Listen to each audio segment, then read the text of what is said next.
A young criminal who has killed his abusive father is approached by a CIA operative and is trained to become a killer, but when innocent people start dying, he must reconsider his morals and expose the dirty secrets of the same organization that employs him. In Florida State Prison, a CIA operative named Fitzroy approaches a prisoner called Cortland. Fitzroy has come with a proposition for the young man. He wants to take him out of prison, but there is something he needs in exchange. Cortland will work for the CIA, and he will be trained under the Sierra program. Some years after that meeting, Cortland finds himself in Bangkok, only now his name is Sierra 6. Of course, he is not there on vacation but rather on a mission for the CIA. He is to find a target called Dining Car, and to eliminate him before he sells America's national security information to a third party. 6 is hiding under a glass panel and he is waiting for the target. Soon, he has a clear shot, but a kid comes out of nowhere, and he holds himself back. Meanwhile, Denny Carmichael from the Center of Operation in Langley tells him to shoot, but 6 stands down as he would not risk harming a kid. Dining Car is on the move soon. 6 and his associate, Miranda, go after him and take out the supposed bad guys. Soon, 6 meets with the target, who now reveals that he was also in the Sierra program. Actually, he was Sierra 4. He knows that 6 will not leave him alone, so they start fighting. 4 is defeated, but he still mentions that Carmichael is corrupt, and he insists 6 takes the necklace he has stored the information in.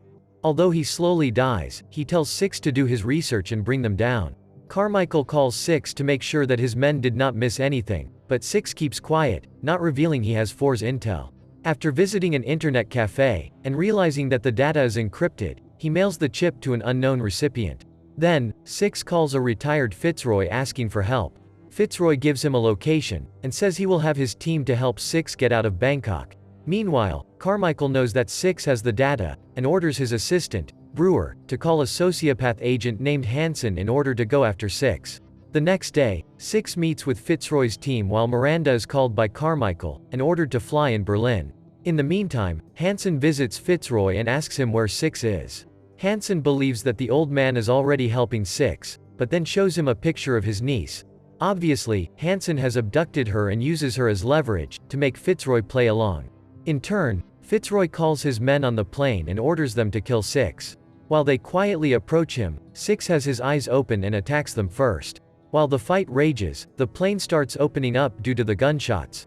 6 jumps out of the plane and catches up with one of the other guys in midair, making sure to use his parachute to land. 6 calls Fitzroy and the old man tells him they got his niece.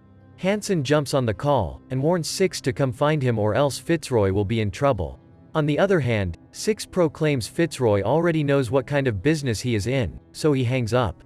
While 6 catches a train, his memory takes him back to 2 years ago.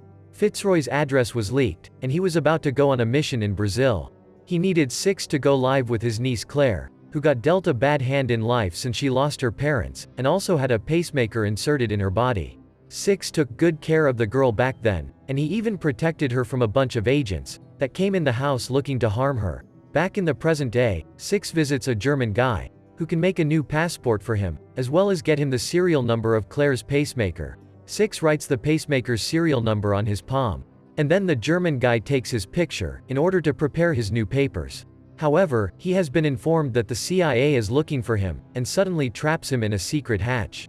Meanwhile, Carmichael is interrogating Miranda, and he takes it for granted that she knew 6 would blow the operation. However, she tells him she had no idea. 6 was doing his job normally until he changed his course. The two of them discuss a bit around the Sierra program.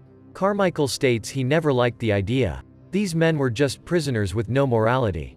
Of course something would go wrong with that program. Meanwhile, Hansen is informed by his men that 6 is trapped. Upon asking which team is the closest to that location, his men tell him they are. Hence, Hansen and his team head towards 6.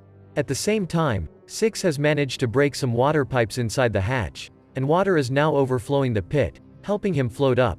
Hansen and his men break into the Germans' location, and they just shoot him dead. Luckily, 6 makes it out of the hatch just in time, and starts fighting against Hansen's men.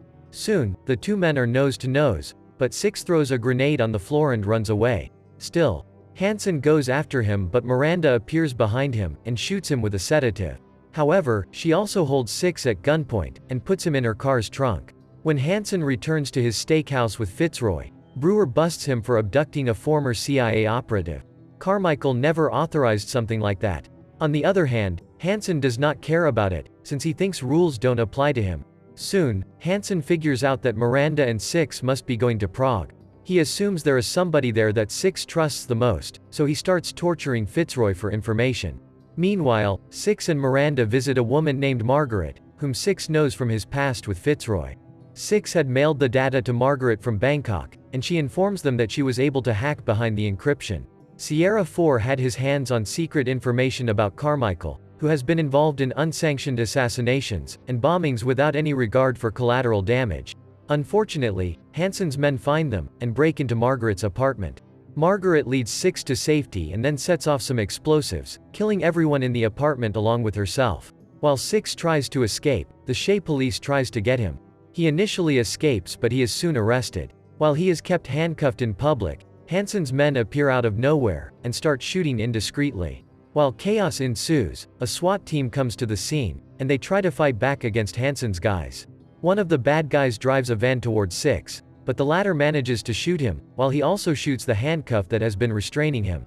From there, Six hops on the tram like it's a typical Monday, but Hansen's guys are still after him. Miranda drives a car right next to the tram, in order to take him out of there, but both of them are being pursued and shot after, which makes things kind of difficult. Six jumps on top of the tram, while guns are still blazing, but eventually he is able to jump on Miranda's car, moments before the tram crashes big.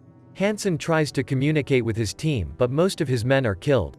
Brewer scolds him really hard about this epic failure, but then a guy under the code name Lone Wolf contacts Hansen and makes him smile.